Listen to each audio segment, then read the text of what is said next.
y tenemos claro el comentario del doctor Luis Carlos Ugalde, director general de Integralia Consultores, empresa de análisis de riesgo político, colaborador también en este espacio informativo de Grupo Fórmula.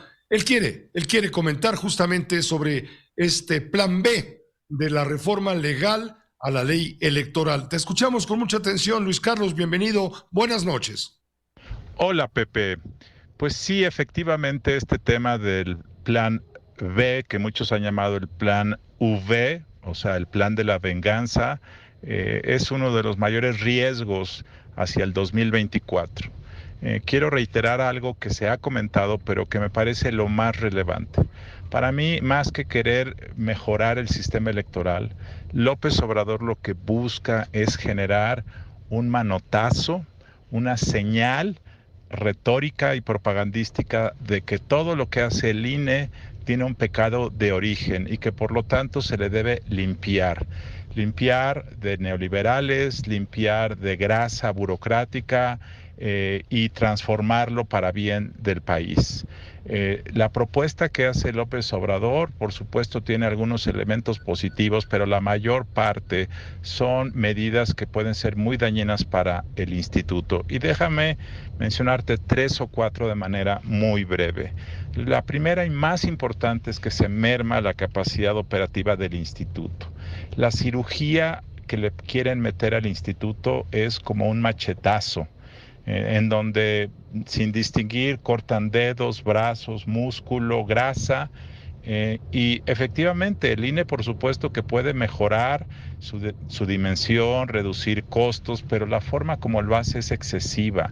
Se reducen, para darte una idea, 18 direcciones o unidades del instituto se fusionan en 12.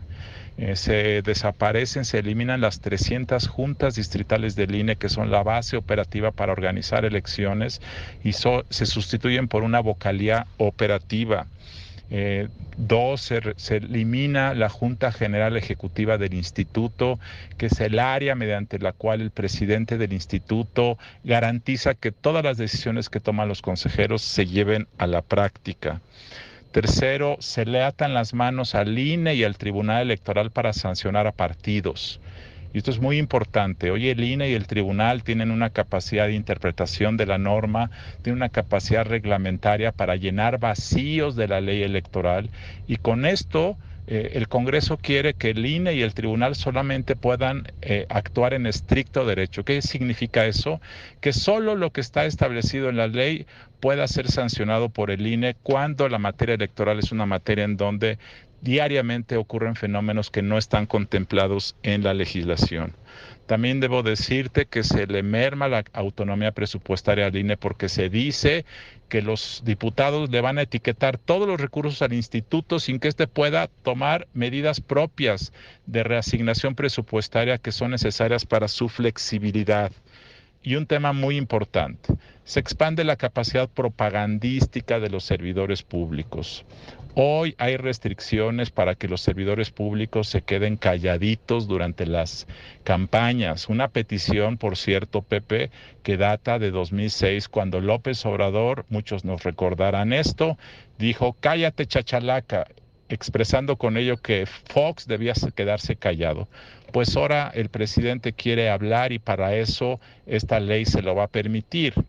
Y finalmente un tema que a mí me genera mucha indignación, que es que se le premian a los partidos pequeños que son aliados de Morena.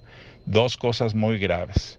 Primero, se garantiza la sobrevivencia de estos 2 partidos, pase lo que pase. Mediante esta reforma, Morena les va a poder prestar votos, regalar votos, como si estuviéramos en un casino en donde tú regalas fichas para que los que van perdiendo puedan quedarse a jugar póker. ¿A qué me refiero? Que mediante un convenio Morena podrá darles los votos necesarios para que garanticen su permanencia, su registro, a pesar de que por sí solos no alcanzasen el 3% de la votación. Tal forma que esos son los elementos. Por supuesto hay 2 o 3 cosas positivas, pero creo que en el contexto global es una reforma que es dañina. No lo es tanto como la reforma constitucional, o sea, el plan A, pero creo que esto sí va a afectar la operación del instituto. Y finalmente quiero decirte algo, Pepe.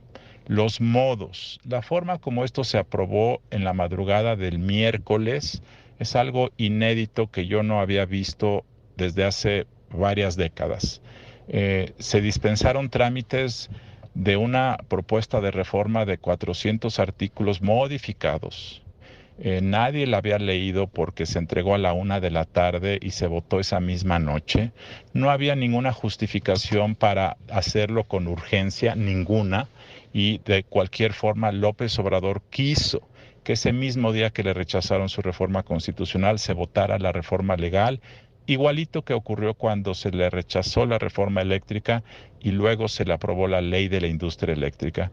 Tal forma que estos modos de querer imponer presagian lo que tú y yo hemos platicado en este programa desde hace mucho tiempo. Veo que López Obrador está dispuesto a cualquier cosa para desafiar las reglas, para despojarse de cualquier autocontención, que en democracia es muy importante, y lo que aquí se vislumbra con esta propuesta de reforma es las ganas de quitarse todas las restricciones como gobierno para garantizar que su partido oficial gane en 2024. Estas son las cosas, no quiero ser alarmista, es algo preocupante. Creo que la buena noticia es que no hubo reforma constitucional. Creo que también habrá un espacio para litigar esto en la Corte y parte de esto puede ser revocado, incluso la totalidad si hay vicios de origen en la forma como se ha aprobado, pero esto es una alerta que se tiene que tener en mente. Por supuesto, el INE sí se toca. La soberbia de decir que el INE es perfecto, yo no la comparto. Pero hay que tocarlo con bisturí para cuidar lo que funciona y cambiar lo que no funciona, y esta es un machetazo al INE que no distingue y por eso creo que se debe corregir. Son mis opiniones y mis comentarios, Pepe. Muchas gracias. Siempre bien recibidos, Luis Carlos Ugalde. Gracias, Luis Carlos Ugalde, analista político, y él fue presidente del entonces Instituto Federal Electoral.